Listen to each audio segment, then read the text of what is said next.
Welcome inside our CBS Sports Studios. I'm Adam Schein alongside my guy, the great Kyle Long.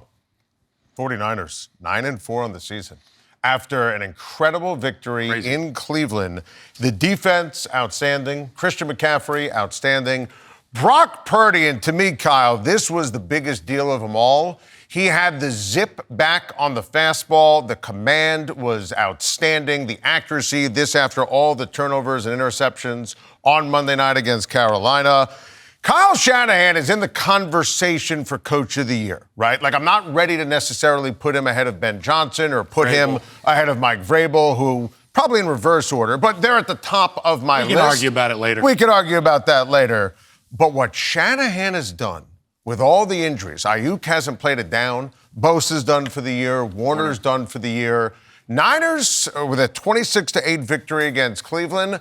And I think we kind of need to recalibrate maybe our thoughts on how great this Niners team is, because they can beat anybody in the NFC. They are obviously brilliantly coached. Yeah, and I want to start with Brock Purdy and what I saw from him in his return from injury. And obviously, you mentioned the word fastball.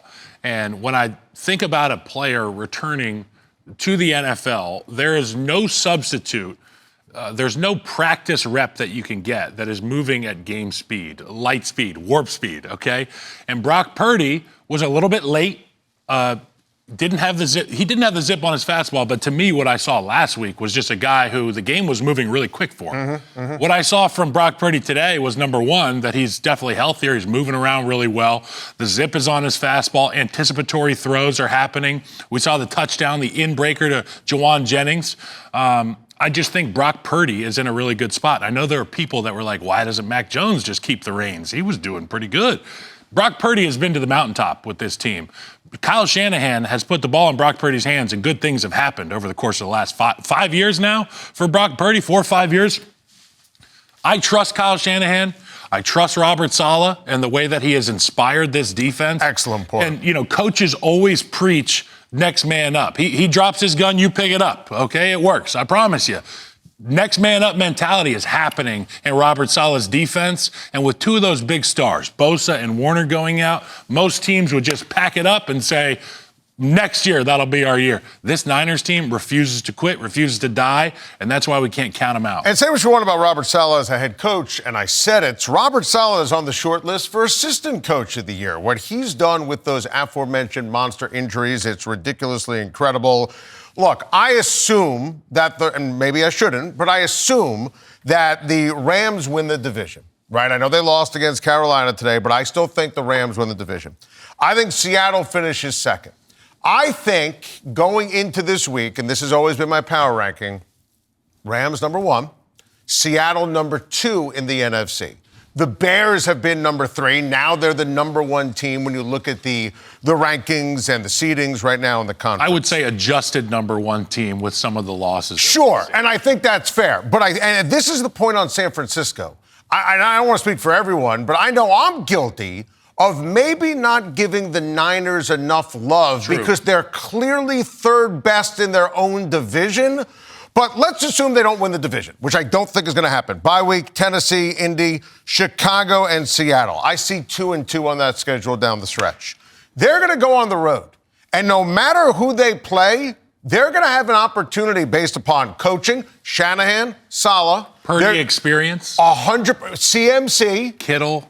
Offensive line, Williams. Trent Williams. I saw Trent Williams running like a deer. Absolutely. He is 37 years old, okay? That's a guy. It's a Hall of Famer. You don't get a 37-year-old to run that fast, that hard, if you don't have belief in something. And having a coach like Kyle Shanahan, having the assistant coach like Saleh, that's awesome. And this team, they have been in bad spots physically before. They have been the second-place team in the division before. This is nothing new to them. The only thing new here is player 3 has entered the chat, and that's the Seattle Seahawks. The rest is just fluff. Go play football, go win your games, go 2-2, go 3-1, and whoever you play, they got to earn a win against the Niners, because that's just who they are. And they have gobs of big game experience. Yeah. All these guys have been able to navigate the choppy waters, home road moon in the NFC in the postseason.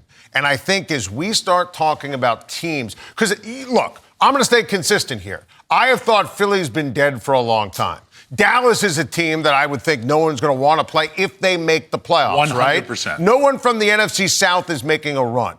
I don't trust Jordan Love. I mean, when you look at teams that can make a run and win a couple of games here, I look at the Rams, the Seahawks, the Bears, the 49ers. Two of those four teams, in my opinion, are going to play on Championship Sunday. And unfortunately, a team like the Lions are on the outside looking in. And the NFC has a ton of really good football teams. But we can't have everybody playing this thing. And when I look at like NFC North, NFC West, you mentioned Seahawks, Rams, Niners, and then you take a look at the NFC North and it's Bears, Packers, Lions. There are a lot of good teams. There's only so many spots. You can't drop games in division, in conference that you should win. I mean, you cannot be traveling on the road. Let's just say if you do get in, you do not want to go on the road, particularly if you're one of those West Coast teams. You don't want to end up in a cold weather environment. I think that's a nightmare for them. By the way, you take a look at the losses. I say the record for San Francisco, 9-4. They lost against Jacksonville, and Purdy should not have played in that game. And that was 21-26, 26-21 Jacksonville win. They lost to Tampa. They lost to Houston, and they lost to the Rams. They lost to some elite football teams. That's the point. And Houston, all those teams can make a run, dude. Rams, Texans, Bucks, Jags. Jags are coming on. Huge win this Sunday. Bucks obviously banged up, but we know what Baker Mayfield and that Bucks team can do. Todd Bowles' defense is a nightmare for any quarterback. The Texans are rolling. C.J. Stroud was back on the field today. Anything can happen. I just love this year has been so much fun, and there's so much parity. And we always talk about any given Sunday, but for real, the Carolina Panthers just beat the MVP, forced 3 turnovers. Okay, anything can happen. For Kyle Long, I'm Adam Schein. We'll see you real soon. NFL on CBS, YouTube.